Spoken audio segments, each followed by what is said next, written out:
And now you can see the Anime and Alcohol Show in all its video glory on our YouTube page at roughedge.tv.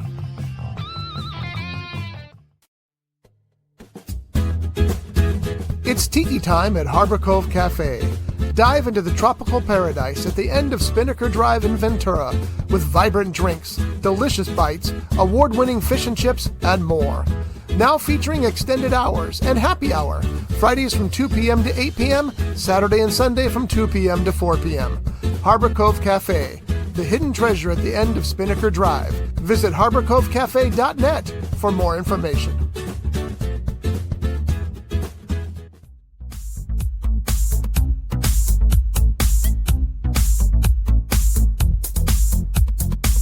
It's Sunday morning, 8 a.m. That means it's time to drink some beer and talk some anime and other stuff. This is the Anime and Alcohol Show, live here on Rough Edge FM with your host, Devin Crow.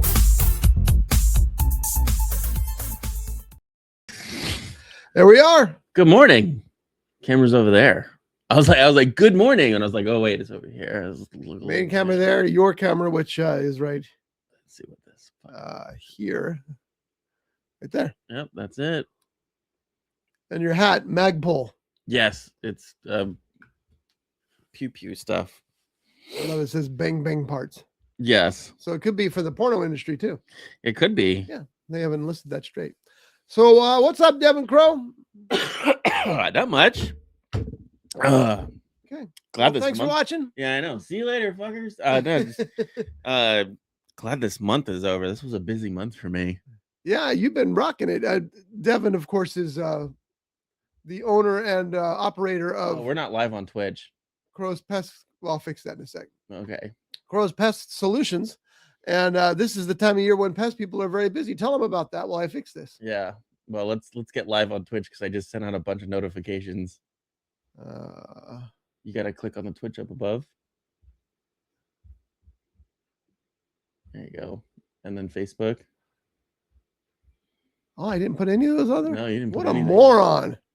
It's the last one. There you go. As Doug always says, way to produce. Yeah, I know. All right, save changes. Okay, but that's not going to work. I get it. Oh, yes, it is. Okay. We should be on all those now. Sorry about that, folks. Right. If you're just joining us on Facebook and Twitch, it's my fault. Devin's going to try to blame somebody else, but it's my fault. No, it is Scott's fault. See, I told you. I was trying to get out of it. No. So anyway, Crow's Pest Solutions. So what kind of pests are you dealing with? Because it's summer. That's when the pests start showing up, even with this gloomy weather. Just everything. Yeah. Just everything. Getting a lot of ants still? Not, you know what? I'm not getting a lot of ant issues, but I mean, if you like properly prepare for ant season, if you properly prepare for ant season, you're really not going to have an ant issue. And how do you do that? Or do you want to tell people because it kills your business? No, I mean, doing like a preventative, like ant specific treatment, like a month before like the big boom of ants is pretty much how you really help like reduce those odds of getting ant problems. I think that it was my mother who despises ants. She hates them. And she kept calling me and complaining about it. I said, look, you need a monthly service in order to do this. Not a monthly service. You need a pest control service. An ongoing service. And she finally decided to start it, and she has never been happier because she says she hasn't had an ant problem since. Yeah. You know, so if you don't, like he said, get on the regular maintenance program and you don't have to worry about them. And you can do that with Crow's Pest Solutions, and that's crowspestsolutions.com. With an S, not solution. We offer more than one. That's right. And it's Devin at crowspestsolutions.com. So, yeah. Anyway, well, it's good to be busy though, right? Yeah. Your second year. It's good to be busy. This last week was miserable. It was just really rough with the fire and the way the weather was. Now Monday was fine when the fire first started. But Tuesday was a different story. Tuesday just sucked. It took me forever just to get through my day. And the fire wasn't even in your area, right? It was in Simi. It was about 4 miles away Oh, so it's pretty close. Yeah, it was about 4.5 miles away. I mean, there was evacuation warnings for some of the areas I was in. So. Really? Oh, wow. So, because the wind was blowing that direction, the fire started in Simi, but it was blowing over towards the mountain. You forget sometimes how close everything is. It's like there's a series of earthquakes. There's an earthquake hotspot over in Ojai.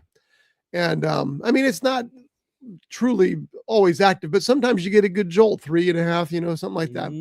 And I come in here and there's stuff on the floor. And I forget that Ojai is just on the other side of these mountains. Yeah. And so, it's like 5 or 6 miles away. So we get the jolt here as well. And I come in here and there's stuff on the floor. I'm like, what the hell? Oh, must have been an earthquake. So yeah. So I'm just glad, because it was a rough. This is my busy month too. I think I had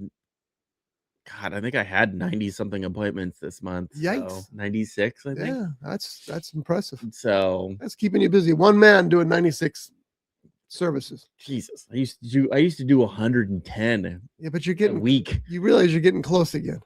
Well, not a week, I guess that's true. Yeah, I used to do like 110 to 120 a week. How comfortable are you now doing this for yourself?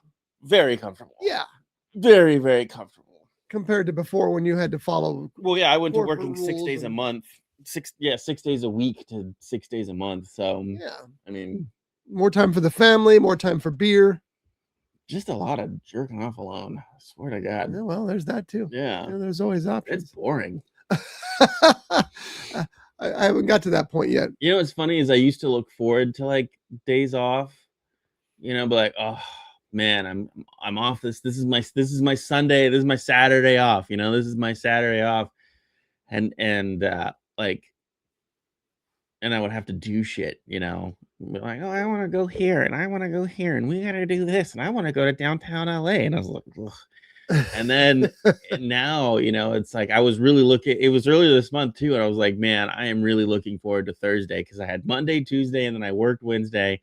And I was like, man, I am really looking forward to Thursday. I was fucking miserable on Thursday. I was so fucking bored. I don't know what it was. I've never been like that bored on like a day off before. Did you get out and do anything afterwards? It's just like I was so unmotivated. I was like, my whole body hurt because I did like 52 stops, 52 appointments in those 3 days. It's a lot of work. Yeah, and most of it was Monday and Tuesday, and then I just had some like random small stuff on Wednesday. But yeah, it was just like I was so looking forward to it, and then like I was just like, this is fucking miserable. I try to take Duke out at least once or twice a day, and let him go around the block and and kind of do stuff. But even then, it was just like, man, you're all played out in your video games, or I've been so unmotivated to play video games. Really, just so unmotivated to play them. I don't know what it is. Like I'll start playing them and I'm like, just enjoy it, and then all of a sudden I'm just like, this is fucking boring. Well, you did find time to watch some TV though, because you watched the Boroughs. I did. I watched the Boroughs last night, which is from the producers of Stranger Things, and I've actually heard it described as Stranger Things with older people. Yes. Stranger Things with arthritis. Good cast in that. Alfred Molina, Gina Davis. Yeah, the casting was fantastic in that. I mean, there was a lot of really big names. Yeah, you haven't seen Gina Davis in a while now, and it's nice to see her back. Yeah. So she was on one of the morning shows, and she's a very tall woman, and she was wearing very tall high heels. And then you have Kelly Ripa, who's on that show, who's like 4'6". It was pretty impressive difference. That's funny. Yeah. But anyway, so tell us what the Boroughs is about. So it's about like a senior community. Yes, Gina's 6 foot tall. Oh, that's Gina Davis. Damn, she is tall. It's like a retirement home like community. Okay. And you already have a picture all loaded up. I do. I'm just pulling up the information in case you need it. It's about like a retirement community, and there are residents there that are dying suddenly, and then our main character, Dr. Octopus, Alfred Molina stumbles. Well, believe it, whether you know his name or not, Alfred Molina. Yeah, he here's his neighbor who, and he's like, his wife was the one that like got in the contract of doing this, and then she died. She passed away suddenly, and he didn't want to move in there, and he's trying to get out of his contract and doesn't want to make any friends, and he's just kind of a grumpy old man until his neighbor, like the first guy that was like nice to him, and he hears his like CPAP machine alarm going off, and he goes to check on him and breaks into the house. What are you doing? I was trying to do a new trick that I can't figure it out. Oh. There's a way to shrink that graphic so that we can see all of your face. Oh, well, But I see most of it anyways. It's I know. Fine. Anyway, go ahead. And there's like this creature on top of him, and so this whole series kind of develops off of that, and there's a whole mystery of the Boroughs in general. That's the name of the community, the Boroughs. And I literally, from starting watching it, I was like, I bet you this is what's going on. There was a little bit of a twist kind of thing. I thought the main villain kind of people were different, but that wasn't actually the case. But for the most part, I was pretty spot on with what was going on. Yeah. It was okay. The ending was kind of dumb. I don't know. I guess they kind of implied there's going to be a second season, but well, those guys, the producers of Stranger Things, have such a great deal with Netflix that they're going to always leave the door open for a sequel. Yeah. So, I haven't seen any of it yet. I want to, because Gina Davis, Alfred Molina, and there's other people in it as well who are good. And I'm still 2 seasons behind in Stranger Things, so I got to get that done first. But I'll get there, eventually. You know what you need? You need an Amazon Fire Kids tablet, and then you can just sit there and watch, because Colette watch like the whole thing, like the whole series of Stranger Things on her fucking. I literally Fire tablet. Do that with an iPad. I have an iPad. I also have an Amazon Fire tablet. So I went to see Obsession, and you asked me to take Colette. I'm glad I didn't, because I know she's very mature for her age, but it'd been very awkward for me sitting there without her parents watching that movie. I don't want to see that movie. I would have been happily. She could sit next to Andrea or show. That's true. That's true. Obsession is a great movie, by the way. Yeah, it's very good. It's very scary. It features a lead performance by the actor. Well, I think they said she'll have to be nominated for supporting actor because of the number of lines she has, but she very well might win an Oscar for this horror movie. Are you ready for this? It cost $1 million to make, and it's already grossed close to 50. Yeah. It's a big monster hit, and it gets bigger every week. It's not one of those movies that's dwindling. It's getting bigger. And there's a reason for that. It's because people are going to see it and they're talking about it. And it's the word of mouth that's driving that box office. And I'm telling you, it is scary, weird, and disturbing, and just excellent. It's an outstanding movie. They've given this guy who directed it the next remake of the Texas Chainsaw Massacre. And I'm afraid of what he'll do with that now. The guy that directed it was the YouTube guy? He was a YouTuber. Yeah, everyone was like talking shit about like giving this guy this role, and he's just a YouTuber. But like, if you looked, like, I've seen his videos before on YouTube. Like, it's not like he was some like trashy YouTuber that made garbage stuff. Like, he actually made like really quality YouTube videos. But yeah, he was a YouTuber that did like comedy videos. Yeah, Jeff, who's very much into YouTube. He kind of follows trends and that kind of stuff. Mm-hmm. Jeff from the Backseat Mogul show. He said that when he saw that the guy was a YouTuber, he thought, it's not going to work. But then I was completely and utterly wrong about this. Well, the same thing with Iron Lung. Curry Baker is his name, by the way. Iron Lung. Did you see that movie? I did not. That was Markiplier's movie. And it was weird because he really got snubbed in the theaters. Because he was actually, when that movie released, he was like, it was a hit, and everyone was going to see it. And then for a moment, he was on the top, like number one for the weekend for the box office. Yeah. And all of a sudden, he gets removed from all the numbers. Like, his movie just like it went from like number one, and then the next movie, and then like literally like 24 hours later, Iron Lung was removed from box office numbers altogether.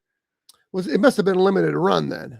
I don't remember, but I mean, a ton of people. I mean, because they're not going to pull a movie from theaters or not report a movie that's a hit. They want people in theaters now. Yeah. Well, it was going up against bigger movies. See, that's what's happening. The industry is cannibalizing itself. Yes. If, for example, this weekend, I mean, you got the new Star Wars, you got the new you got Michael Grogu, still running in there. Grogu.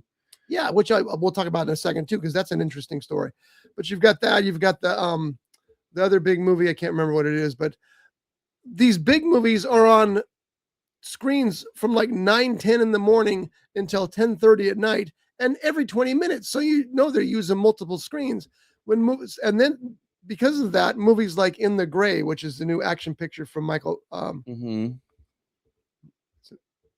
Ritchie, not Michael Ritchie. I don't know. Guy Ritchie.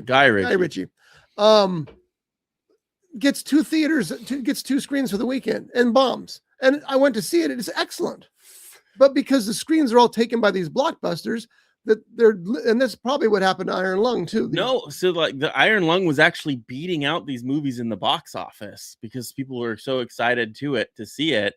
And then like all of a sudden it was like just being taken off the boards and stuff like that. It was super weird. Markiplier was like really saying some weird shit about like, I mean, it grossed $50 million. Yeah. That's big. And the budget was probably another million or something, if that. I mean, its domestic opening was 17 million. That's pretty good for a low budget horror film. And it beat out movies, like big movies in there. And then all of a sudden it was just removed from the box office. It had to be a limited run that they did because like I said, they're not going to pull a movie that's making money from theaters these days. It's too, they can't afford it. They just can't afford it. I'm curious what the budget was. Under $3 million. So that movie made a ton of money. Yeah. I haven't seen that. I'm gonna have to watch that very soon. Yeah. So where stream? YouTube. Iron Lung is on YouTube. So I believe Markiplier made out a deal, and this was a big deal with you could only like the only streaming service to do it was on YouTube, and YouTube had really weird like rules about like purchasing movies and stuff, and that and it was only really set up for production companies to put, because you know how you can rent a movie on YouTube or rent or buy a movie on YouTube. And it was really set up for like production companies to do that. And I believe Markiplier was like the first person like independently that was going to do it. And YouTube was fighting him on it. And he was like, why? Like, this is going to bring you millions of dollars to stream it exclusively on YouTube. And he did. He actually got a deal with YouTube Movies. Yes. And so May 31st, you can watch Iron Lung on YouTube Movies. Yes. That's cool. More power to him. Yeah. I mean, it's already a hit. It's already made 50 times. Well, no, 15 times its money. Yeah. So nobody's complaining about that. I'm looking forward to that. I wish I'd seen it when it was in theaters. Yeah. So it's an interesting world out there. But anyway, Obsession is the movie to see at box office this weekend. The thing I was going to mention about Star Wars is that it's funny because the same thing's happening with it. It's not getting great reviews from the critics, but the people coming out of the studio, out of the theaters, they really like it. And, you know, the critics are looking for something bigger than another episode of the series. Yeah. And everybody's just saying this is just an extra long episode of the series. But apparently that's what the audience has been looking for. Yeah. So the box office will tell us at the end of not this weekend. Opening weekend is interesting, but it's not really what counts. Well, I also think second weekend that counts. I also think people are very hesitant of the Star Wars franchise. There is no question. There is no question. Disney's really kind of bent the Star Wars fucking fandom over and really gone to town with the franchise in general. With no lube. Yeah, no loop whatsoever. They've really, really gone to town with them, and I think people are just kind of They're resentful, honestly is what it is. tired of it and resentful, and I get it. I've watched the movies and be like, I mean, I'm not a huge Star. See, here's the thing: like, I'm not really a big Star Wars fan. Like, I'm not Neither am excited for I. the Mandalorian. I would much rather see a brand new Star Trek movie in theaters than a Star Wars Me movie. too. But I do honestly feel like this has been the only successful like recent Star Wars thing that has come out has been the Mandalorian in general. Yeah. So that's what my son hates Star Wars. He used to love Star Wars. See, he was a much bigger fan than I was. But then the Disney stuff started, and he says that the thing that pisses him off about it is some of the series are okay. Some of the series are very good, and some of them are not. And what pisses him off about it is he gets excited about Star Wars again, and then it turns around and he's not excited about it anymore because the next series is so bad. So he doesn't know how to feel about it as a whole. So it's like it's destroyed the whole myth and legend of Star Wars for him because he can't trust it now. He knows that sometimes it's going to be good, sometimes it's going to be bad. There are certain scenes that ruin the complete series for him. Even the Mandalorian. He told me there was a scene with the Mandalorian with motorbikes, I guess you could call them, and it was so bad CGI that it just ruined the rest of the series for him. It's kind of like Pierce Brosnan and his James Bond movies.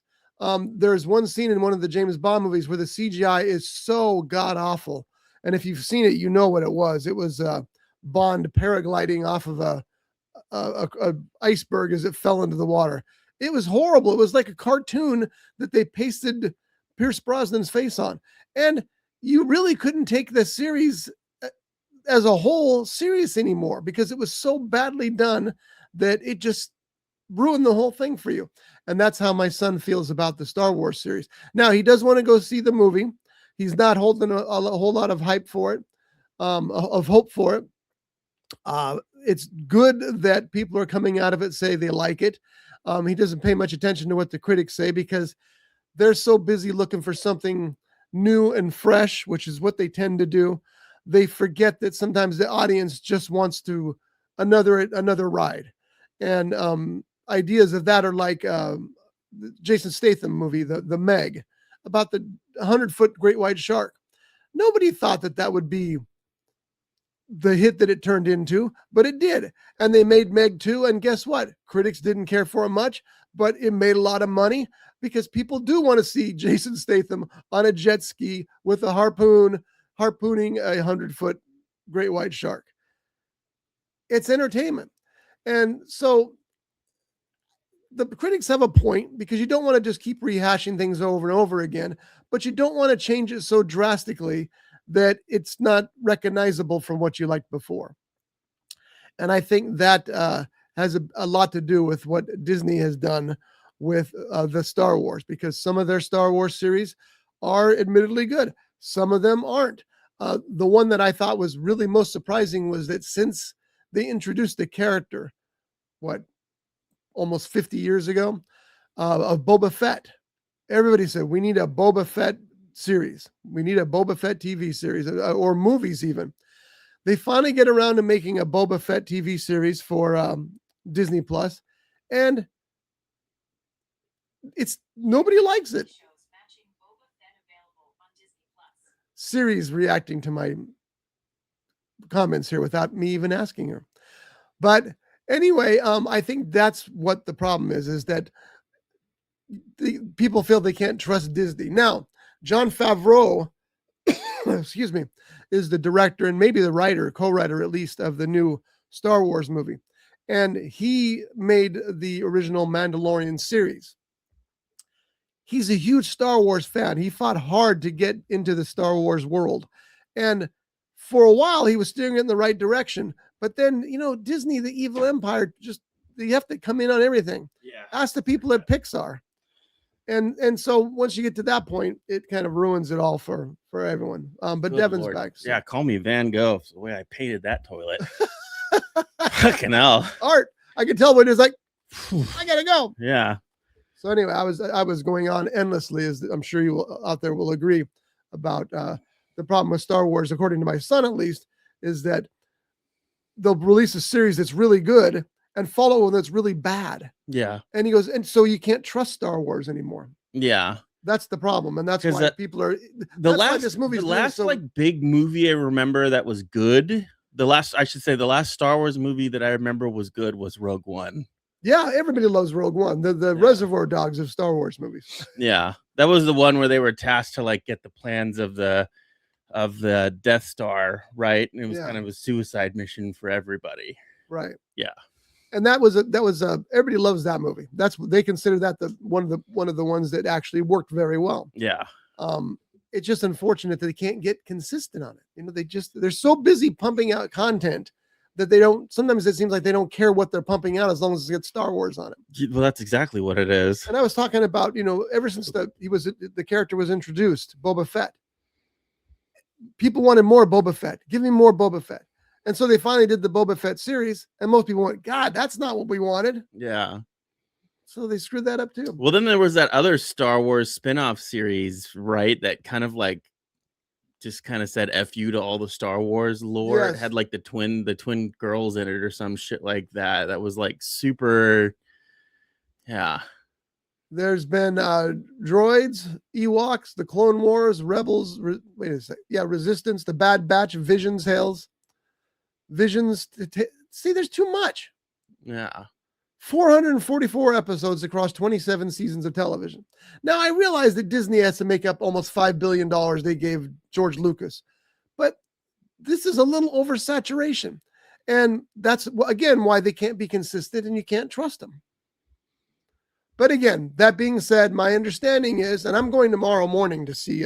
I think Disney is too focused on pandering and catering to a minority community and forgetting about the people that put them. I don't think that's even it. I think they're just worried about making money, and they just make this stuff, and it's not good stuff. They're so. I mean, like I said, they paid almost $5 billion for Star Wars. Any studio in the world would have paid that, by the way. They have to make the money back somehow. Yeah. But they're not 444 episodes. That sounds like too many to me. But what do I know? It's pretty bad. Yeah. Yeah. Most of them they're just not consistent. It's just slop. That's all it is. Well, that's what it's filler. Yeah. We don't want filler. We'll wait a few years for something good. But anyway, so we'll see where Grogu ends up finally at the box office. But like I said, audiences seem to be liking it, despite what critics say. So we won't know till next weekend. If it drops 60% or more next weekend, they're in a world of trouble. Which it probably will. It might very well. But again, they're talking that they think the word of mouth might be akin, but not exactly the same as it is for Obsession, what drives the box office. So that's their theory right now, but it's just a theory. We'll see. So what else did we watch? I think it's beer of the week time. Already? I know. Well, that's okay because we've had the beer in the freezer. Yes. For like a half an hour. All right. So let's get to that. And now it's time for the 9 a.m. Sunday morning beer of the week here on the Anime Something or Other show live on Rough Edge FM. Brought to you by Pele Utu, Reno's only traditional tiki bar. A kaleidoscope of colors and tropical charm with the undeniable allure of paradise and intoxicatingly delicious cocktails. Pele Utu. Open Wednesday through Sunday from 12 p.m. to 11 p.m. 1275 Stardust Street in Reno, Nevada. For more information, please visit peleutu.com.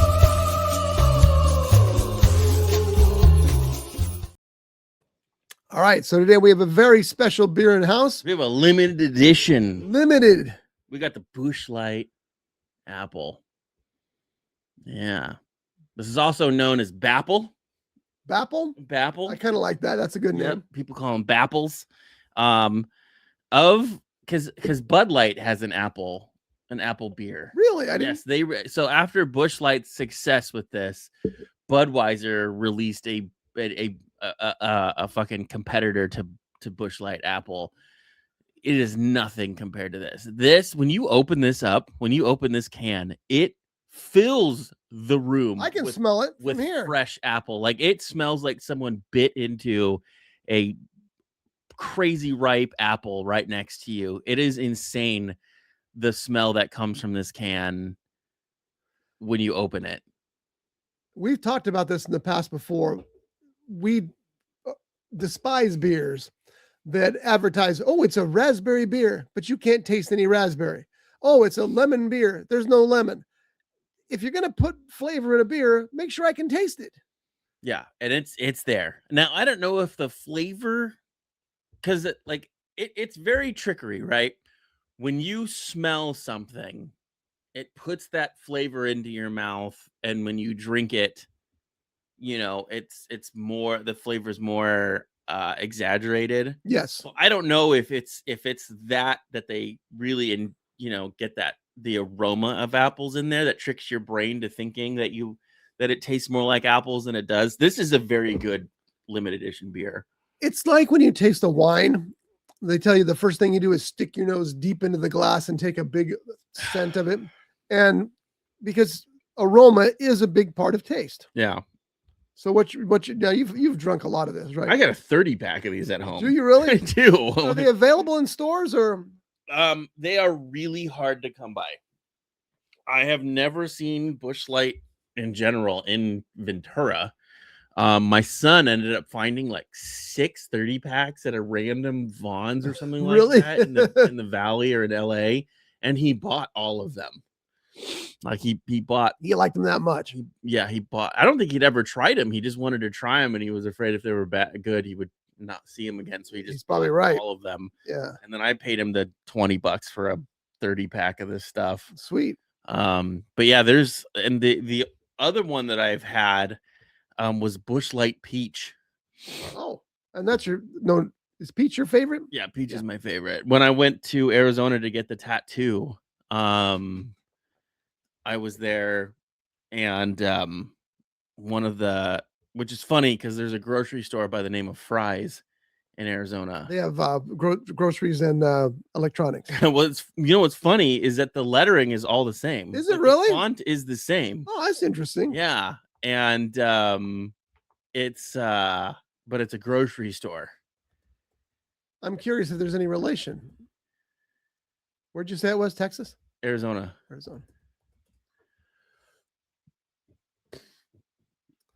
Yeah, I'm just curious if it looks identical. Yeah. Interesting. Maybe they decided to get out of electronics and go into food. Who knows? But yeah, so I found Busch Light Peach, which was another limited edition one, and that was very good.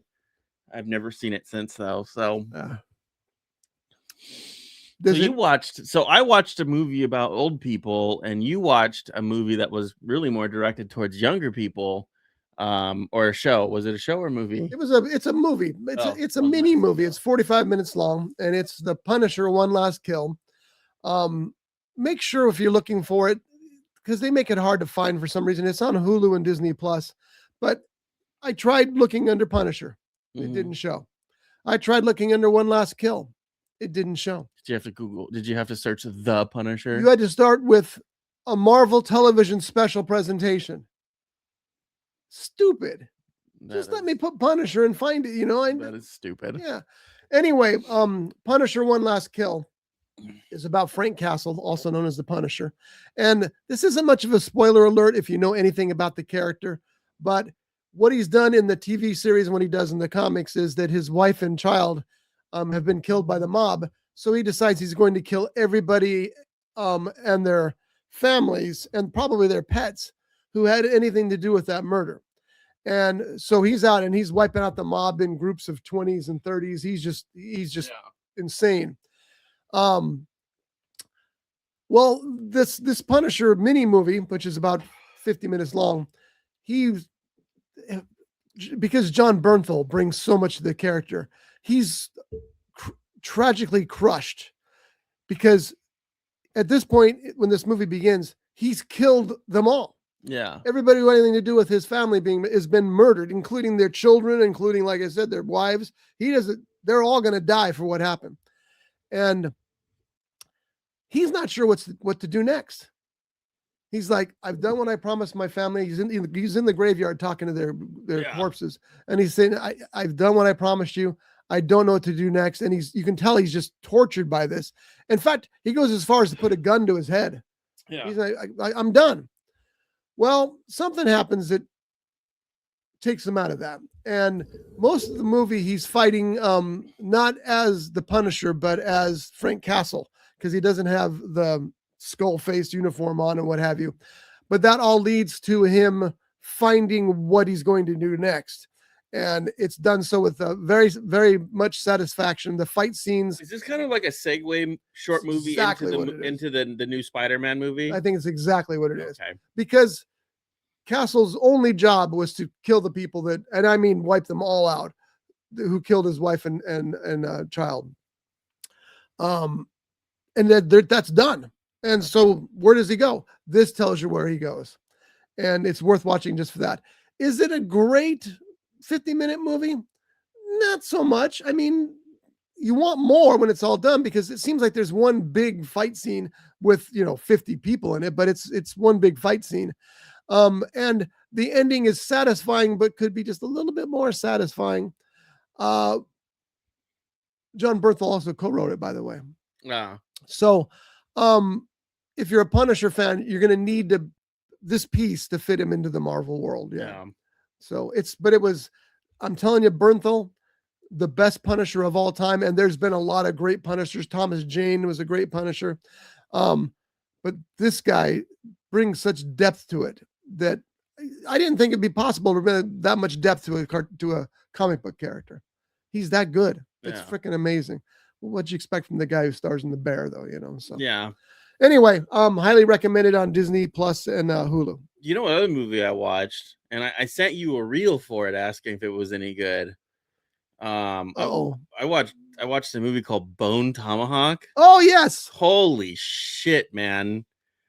That got it was a very slow burn kind of movie. It's a Western. It's like a weird, like, I don't know if it's like sci-fi, but it's definitely like a horror Western. Yes. And it's about like essentially a small posse going after cannibals that kidnapped a wife and like another guy from a village, but they're not quite like normal cannibals. No, they're like mutated. They're like inbred. Yeah. But yeah, there were some really crazy scenes in that. There's one scene in that movie that's famous, and I hadn't seen the movie until last year, but everybody told me, and I go, well, what scene is it? You'll know when you see it. Yeah. And you do know when you see it, because it's brutal. Yeah. And it's funny, the whole time I'm watching this movie, Letitia hasn't walked in the bedroom once. And the one time she walks in, there's a naked man. They're like undressing this guy. And she's like, oh, okay, what movie is this? And then she's like, oh my God, what are you watching? What is this? What are you, Devin? What are you watching? What's wrong with you? I'm just sitting there silent because I wasn't expecting this at all. And yeah, she's like, okay, I'm gonna go now. That was probably the wise decision. It's a good Western, and it is. I see what you're saying about the sci-fi thing. Here's what I liked about it. In a lot of these movies, and not so much these days because they've figured things out, but in the old days, especially, the Indians were the villains, and the more you killed, the better. Yeah. There was no, they were just the settlers were coming in, and the Indians were protecting their land, and they were evil for it, and so they killed them. And they treated them, they hated them, for this. And so it's the old idiom, cowboys and Indians. Yeah. But Indians weren't necessarily bad guys, but they made them that way in these old movies. This movie, these are some bad guys. Yeah. These are not people who are just protecting their territory. They're looking for dinner. Yeah. And you see, the thing is like the design, and this is me with a biology background, the design of these creatures, these cannibalistic Indians. Cannibalistic They called them troglodytes too, by the way. Yes, they did. It doesn't make sense for them to be inbred because, like, the main one, the chief, I would say, had like tusks coming out of his face. That's true. He had like tusks coming out of his face, but they also had like a second mouth growing out of their neck. They all had that. Those were gills that they used to communicate via these like strange whistle sounds. And that's not really inbreeding. No, I wouldn't be. You're right. That would be more about like evolutionary steps kind of thing. I'm gonna see what the internet says about it. That's the second one down. There you go. Oh, is it there? Yeah.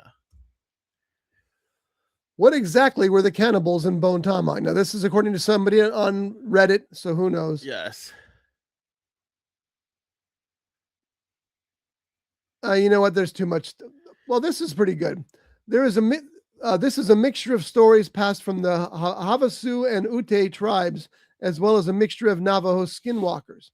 There are actual stories passed down of a strange group of beings they called giants that had reddish hair, whom would kidnap and kill members of the Havasu Paiute tribe that lives in the lower Grand Canyon. About this, so these were monsters that the actual Indian folklore. Yeah, that's exactly it. Yeah. But somebody got hold of that story and went, hey, this can turn out into something good. So yeah, they're a little more than just inbred for sure. Yeah. It wasn't more or less like an inbred situation. That's why I was like, God, they kind of seem like this almost like, I don't know, sci-fi-ish kind of horror Western movie, but not like almost Predator-ish, but not from space. But yeah, they definitely had like an element of like, as soon as I saw them, I was like, these aren't like inbred cannibal kind of things. They definitely have evolved to a higher function because they don't talk, but they have two sets. They have a normal mouth that they eat through, and then they have this weird mouth on their neck and that they use to communicate with. So very strange. I forgot about that. I forgot about that. You're right. They were much more than inbred. Yeah. I was trying to find a picture of them that we could share, but I don't know. The troglodytes. Oh, it said something that go back to the troglodytes are a fictional creation of the film, separate from any real world Native American tribe. Are heavily inspired by the Paiute Indian legends about. Click on the show more there. A group of red-headed cave-dwelling giant cannibal giants. Yeah.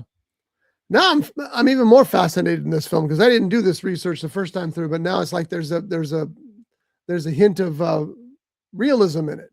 Yeah. So that's freaky. It was a crazy movie. I wouldn't call it a good movie. I wouldn't call it a great movie. I would say it's a good movie, but it's not a great movie by any stretch. Yeah, there's the guy with the tusks. Yeah. I would definitely say if you like gore, I would definitely recommend watching it. You'll be sorry. But yeah, it was entertaining. Oh, and I don't think we've mentioned it. It stars Kurt Russell. Yeah, Kurt Russell. That's alone is worth seeing. Yeah. But it's violent and it's intense and it's disturbing. Which is, sometimes that's exactly what everybody's looking for. I think there's some boobs in it too. I think there's a booby scene in it. That's you get all that for the price of one. Not a cannibal booby either, like a hot white chick. We got comments. I didn't see him. I'm sorry. Oh, Mike's here. Hey, Mike. Mike Thomas. Not big on gore. Yeah, and Kurt Russell's great. I work with Tom Spence of KVTA Radio on Thursday mornings, and I always have to say, if I'm watching a movie that's gory, I have to let him know because he can't handle the gore either. He doesn't want any sticky gore. Me, I want it splashed all over him. More I'm not happy gore, unless more you would like Iron Lung then, but I want to see Iron Lung. I guess I got to wait till. Well, I don't, but I probably should wait till May 30th, and I won't buy it because you're not really buying it. You're buying a license that can expire at any moment. But yeah, I'll figure it out. So, anyway, what are you up to, there, Mike? What are you up to today, Mike? What you got going on? You still have that can over there? Show Mike what The we're Busch drinking. Light Apple. Yeah. Did you end up going to Reno to get some Busch Light Apple? He went to Reno just to kill a man to watch him die. By the way, these Kirkland energy drinks, delicious. By the way, delicious. So this is Costco brand energy drinks, and they released this, and it's like a Celsius dupe. Yeah. Yeah. And they released it at like a really inexpensive price, and it upset the market so much that it dropped Celsius's stock prices by like 10 or 20%, because it showed, because it's like for like it's like a 25 or 26 pack of these things, it's like $16. Dang. And there's 3 flavors. There's tropical, and then there's orange. And the only reason I bought it was because there's a peach flavor one. I don't like orange flavored stuff just in general. I did try it just to be, I did not like it. Orange flavored stuff is not for me. I'm not. But somebody who likes orange might. You can see the pigment in my skin dictates that I do not like orange flavored drinks. But the tropical one, I did. You know what's funny? As I tried the tropical one, and I didn't like it at first, and then I had it a second time, and I was like, "That is pretty good." That happens a lot. Entertain my parents all weekend. I'm sick, so just chilling. Damn. Sorry to hear that, Mike. Get better. And the peach one is a nice pull in the Johnny Cash, by the way. He got my joke about the Johnny Cash thing. But it upset the energy drink market so much when Costco released it, because it's like 70 cents a can or something. Yeah, that's like a big difference. When, the other ones are what, $3.99 or something? Yeah, when you buy these cans, from grocery store, they're like $2.50 or 2 for $5 or 2 for $6, kind of shit like that.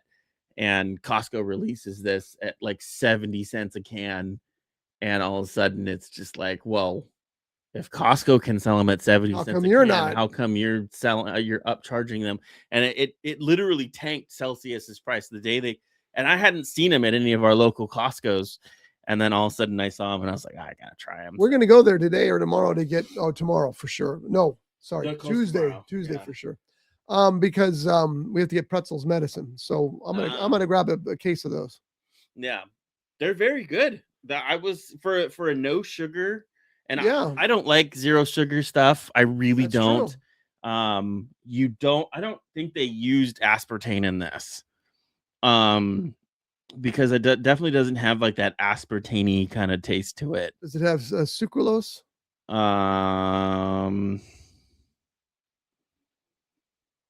Yeah, sucralose. Sucralose. Okay, that's what's in Propel. Okay. Yeah. You know what I don't understand about these little thin cans? They stack perfectly on there. The big can stack perfectly on here. I think that's by design. Shelf space. Shelf space. Yeah. So what else we got going on? You just wanted to talk about that anime. Oh, Petals of Reincarnation. I know. I'm pretty sure we've talked about this anime. No, there you go. That one. So this is an anime about individuals that contain the soul of like either like the greats of the past or even villains of the past, and they can bring that out via reincarnation. They slit their neck with a special knife, and then these rose petals come out of it, and they take on that persona, like Musashi and Einstein and Florence Nightingale and all these historical figures and so on and so forth. And our main character, which is the guy with the funky looking arms, he gets brought into this organization called the Forest of the Greats to stop this evildoer kind of guy. I do appreciate the route they're going with this, and there was a pretty significant twist in this that I don't want to spoil it, But it's really cool kind of seeing these historical figures, and there was even a Hitler in there. Oh, really? Yes, they and you know what? I gotta hand it to Japan. Well, Japan did ally with Hitler, so they don't really, you know what's funny is they don't really like shy from the fact that they allied with Hitler. Well, it's history. You can't really shy from it. You can. But even Germany is like, it didn't really happen. Nothing happened in 1940 to 1943. Nothing. You know? But like Hitler, I mean, Hitler's in Dragon Ball Z. There's Dragon Ball Z movie where Hitler gets reincarnated or revived, and he's going through the streets of Japan, and they blow him up, kind of thing. But I mean, they don't really shy away from him. They don't really act like this person didn't exist. Kind of. Well, I mean, look at Tarantino's movie. Yeah. What was that? What was Inglourious Bastards? Hitler wasn't at that theater, but Tarantino knew people wanted to see him die. Yeah. So he died, and not in a good way at all. Yeah. But there was a lot of backlash, you know, of whether or not, because there was a character, it was a lolly, which is a younger looking woman that looks childlike, a lolly Hitler in there. But it's really cool to see like these characters and how they're being these historical, you know, greats are how they're being portrayed, and even these historical villains like Jack the Ripper and all that other stuff. So really, really interesting. This one's on High Dive, not a Crunchyroll anime. This is a High Dive anime. So it's the only place you can see it is on High Dive. Yeah. What's with the guy with the red period as a head? That is that's an apple. It's an apple. That's an apple. Newton. Oh, okay. Newton. I got you. Yeah, that's Sir Isaac Newton. Okay. That makes sense now. He controls gravity. And I see that the one person sitting closest to us from the image on the Nuiman in the wheelchair. Yeah. That's obviously Professor X, right? Yes. Okay. Then that's Newman. I don't know who that. Newman. So anyway, that's on High Dive and it's pretty good, huh? It's on High Dive. It is very entertaining. Yeah. Okay. So and you've watched all of it or just a couple episodes? I've watched all the episodes that are available right now. Yeah. Okay. We got 8 minutes. What are you gonna talk about for 8 minutes? Oh shit, we got 8 minutes. Holy crap. This has been normally sometimes these shows feel like they take, you know, they go really, really quickly. And it seems like we talked about a lot too. It seems like we've talked about a lot. Yeah. I'm trying to think what we can talk about. But we can talk about Godzilla. Got Godzilla -0 coming out. They released the first image. Man, I'm so excited for that movie. Yeah, a lot of people are. Yeah. And I think they gave him a bigger budget this time. I think they gave him $15 million. He spent $10 million in the last one, and then he won an Oscar. So I think he got $15 million this time. Even though I've also heard that he got exactly the same as he got for the first one. And by he, I mean the director, who also does the special effects, because he's the one who won the Oscar for special effects. But any guesses as to who the monster co-star is? Because there's been all kinds of conjecture out there. Some of it's complete and utter BS. Oh, look at the clouds. You can see King Ghidorah's head. No, you can't. It's a friggin' cloud. You have any idea? No, I haven't seen the new trailer. So the biggest talk is that it's the smog monster, Hedorah. Now we don't know that. That's just what people. That's what most people are guessing is that it's Hedorah. But I mean, for all we know, it could be a new monster like the one in Monarch. You know, they have that new monster in Monarch, the Godzilla TV series. That's bigger than Godzilla. Godzilla still kicks his ass, but I didn't. I started watching season 1 because it was on Amazon Prime for free, but I didn't want to I stopped watching it because I didn't want to get really into it, and I don't have Apple Plus or Apple TV or whatever it is, so I didn't want to fucking. I've got 4 episodes into the first season, and there wasn't enough monster action for me. Yeah, but that's me, and I need to just go back because many people love it, and I hear season 2 is even better. So I got to go back and get into that some more. But I think that that Godzilla -0 Godzilla. Yeah, Godzilla minus 0, right? The last one was Godzilla minus 1. -1. Now it's going to minus get 0. even worse, they say, because it's going to 0. I just can't wait. I can't wait to see what that guy does with his special effects this time on a minuscule budget. Yeah, he did really good. The thing that pisses me off about it, though, and this is what Disney does too often, and this is what has caused some of their movies to fail, is what do you think the first thing that happened was when Godzilla minus 1 became the hit that it was? Disney said, "Hey, you want to do Star Wars?" Yeah. Let him make another movie first before you go rushing in and handing the Star Wars. Even though, would you pay to see that guy do a Star Wars movie? I think I would. The next Star Wars movie should be called Star Wars: You Lost Hope. I can't. Like, everyone's just like, oh, Star Wars isn't like the Mandalorian. I'm just like, I don't really like Pedro Pascal at all that much. No, I'm not really a big fan, and like, I just don't like Star Wars movies. Yeah, I'm with you on the Star Trek thing. I wish there'd be more Star Trek movies, but I just don't understand the way that Paramount treats Star Trek. They've never treated it with the respect it deserves. Yeah. They use Star Trek to launch. Fucking nerds watching this garbage. They don't know how much this costs. They use Star Trek to relaunch to launch Paramount Plus, and it literally almost single-handedly launched Paramount Plus. And then they're all, well, we'll make a movie, but you can only spend $120 million on it. What's wrong with you? I don't get it. I'll tell you what I do get, though. I would pay $100 a ticket to see Tarantino's Star Trek movie. Because, he wrote one. Did he really? He wrote one. There's an old episode of Star Trek called, I don't want to tell you the name because I might be wrong. But the Enterprise goes to this planet that's stuck in the like 40s. So it's all this gangster violence going on, like Al Capone kind of stuff going on. And so they have to go down there and do their thing, and they leave. And then Bones, Dr. McCoy, realizes he lost his communicator down there. And you don't want to leave that behind because people are going to reverse engineer it and figure stuff out you don't want them to figure out. Yeah. And the last thing Spock says in that episode is, we're going to have to keep an eye on this planet because they're going to be coming after us. And so Tarantino picked up on that. He wanted to do Star Trek with a gangster background to it, but R-rated. Like, just bring it to me now. That'd be so cool. Yeah. But that's not going to happen, unfortunately. He even had, they hired somebody to write the script. It was Tarantino's story, but they hired somebody, he wrote a script, and it just, I'll be surprised if it ever happens. And I also will be thrilled. So that's the other thing that happened with Tarantino this week.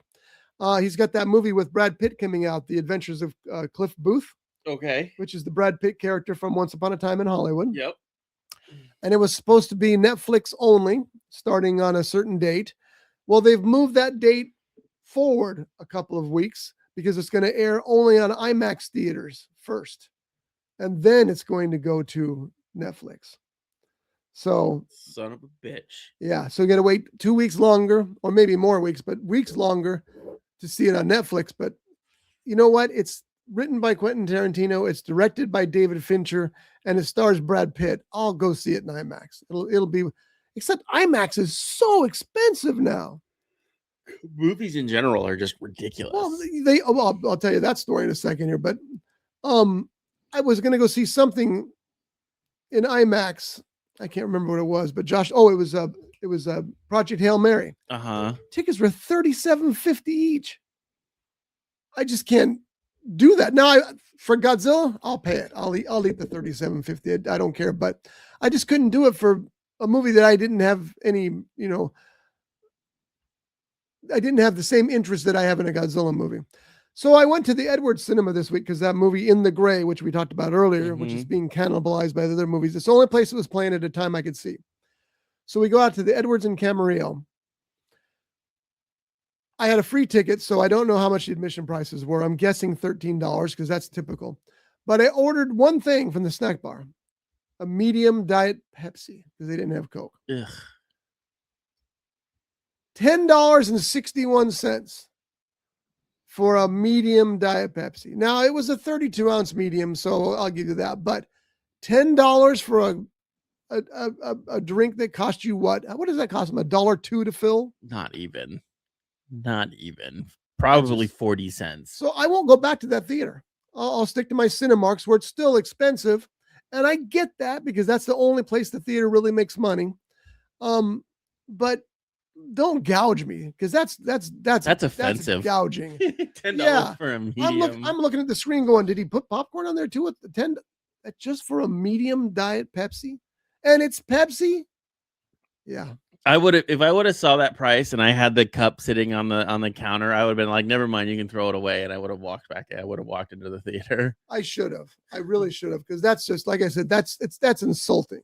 Yeah. That's insulting. $10. Again, the way theaters work, and I get this because I worked for a movie theater for many years. Yes. The studio gets most of the money the first week.